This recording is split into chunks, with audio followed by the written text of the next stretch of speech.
Hey, I'm Hunt, and this is Hunt on LSU, your channel for LSU Fighting Tiger football talk. Enjoy the video. We want you to leave a comment below, hit that like button, and subscribe right below the video. Enjoy. I want to talk some LSU football with Michael Cauble, Sports Director over at WBRZ Channel 2. He joins us now on the Jim's Firearms Hotline. Michael, how are you? Doing well, Hunt. How are you doing? I'm quite well. How was your Saturday at the spring game? It was nice. It was a lovely day. Easy in, easy out. Not a lot of people there. Traffic was a breeze. Saw some reaffirming football. When I was thinking about what I was going to talk about today, basically it was a confirmation of what we expected, both the good and the bad. So, some of that you already touched on in your opening monologue. I was listening, but I'm happy to talk about whatever you want. Yeah, no. What was good? What'd you like? I mean, the fact that the offense went out there and functioned the way that we thought it should, I think that was the first thing, right? It's one of those deals where you're like, okay, we have an idea of what they should look like. Can they live up to that? And they did, right? I thought Nuss was great. I thought the offensive line was super. I loved that they got a lot of different receivers involved. I love that they worked in the tight ends. One of the players that stood out to me was Kamorian Pimpton. Really happy to see the tight ends maybe make some progress and get involved in the passing game the way they did. Sure, we kind of knew what the run game was, and that's basically what it was. Can't wait to see what it looks like in the fall. But, offensively, it was good to see. One of the other things that I thought was good to see was the linebacker play and just really the depth of the linebacker play. West Weeks really flashed to me. He was a guy that I wasn't expecting a lot out of, but saw a lot from.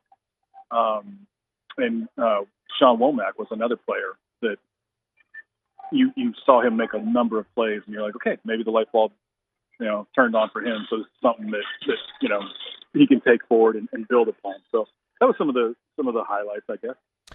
What's Garrett Noar like when y'all chat with him? He's great. He's. I feel like, there's two different things. Like, I feel like there's the Nussmeier that he wants to be and probably is, and there's the Nussmeier that he knows he should be, or kind of is in this leadership role now, so he has to play a little bit more straight and toe the party line and give an answer that maybe isn't really what he's thinking, but what he should say kind of situation. So, but he's been great. Pretty honest and open and talking about his teammates and, the things that they need to improve upon and kind of the direction that they go.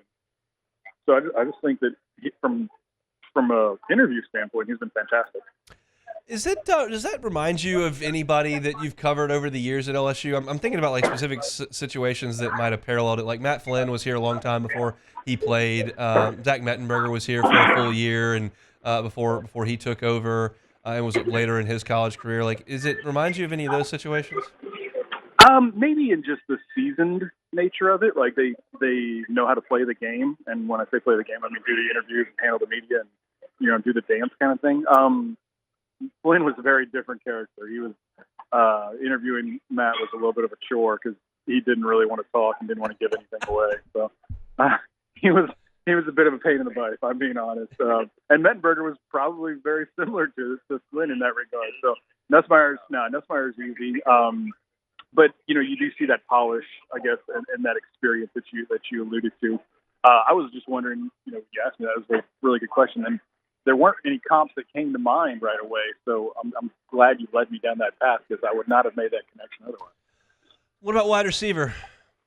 Man, again, kind of like what we thought. It was good to see Aaron Anderson really go up and get some balls. He's been a guy that you hear his name a lot, but quite honestly, I just haven't seen the production from. So good to see him, make some difficult catches. Again, Kyron Lacy, I think, just is what he, is expected to be. He's just that guy, and now it'll be about the consistency.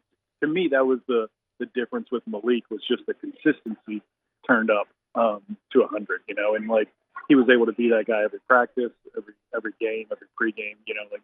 And maybe that has a lot to do with other people looking at you to set the tone and the example. But Kyron's doing a great job with that.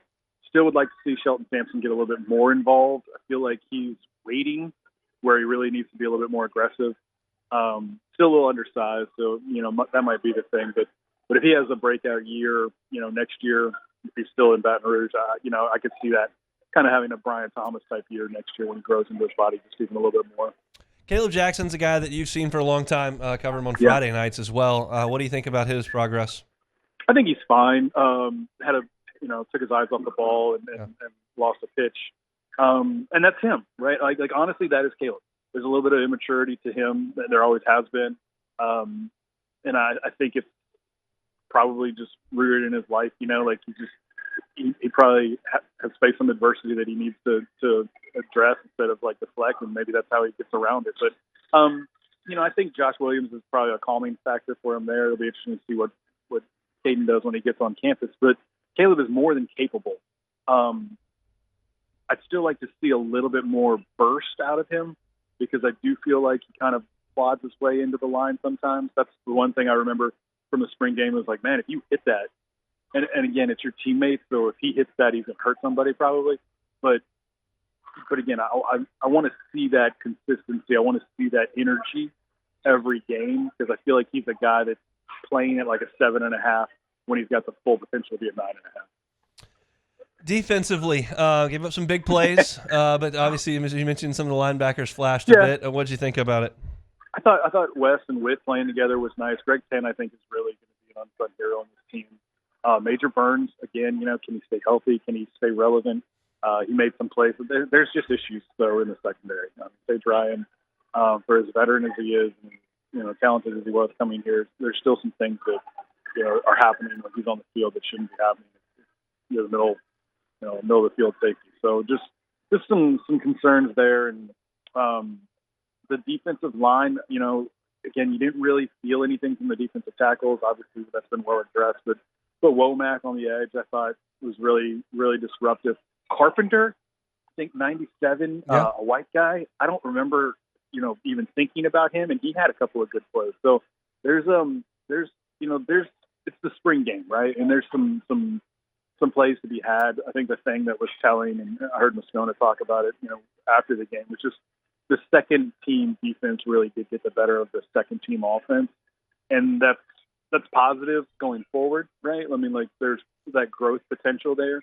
And luckily, you've got that first team offensive line that should be just dominating people this year. But and maybe you have to take some of that into account, kind of where the defense is coming from versus where the offense is. Did Brian Kelly say anything that piqued your interest on Saturday? Yeah, when he talked about Corey Raymond, I tweeted it out. Corey Raymond and Bo Davis being on campus and really opening the door to see some recruits that he hadn't seen in the last couple of years. That just means that they're in on the high end guys now. And if that's because those two are there, then that's what they're there for, right? Like great players make great coaches, and nobody needs to get that mistaken. Like that's just the way the world is. And if they can get better players on campus, they'll be a better team, and everybody will be happy about it. Hey, thanks for watching Hunt on LSU. Before you get out of here, do us a couple of favors. Hit that like button, leave your comments below, and subscribe to the channel for all your Fighting Tiger football talk. See you next time.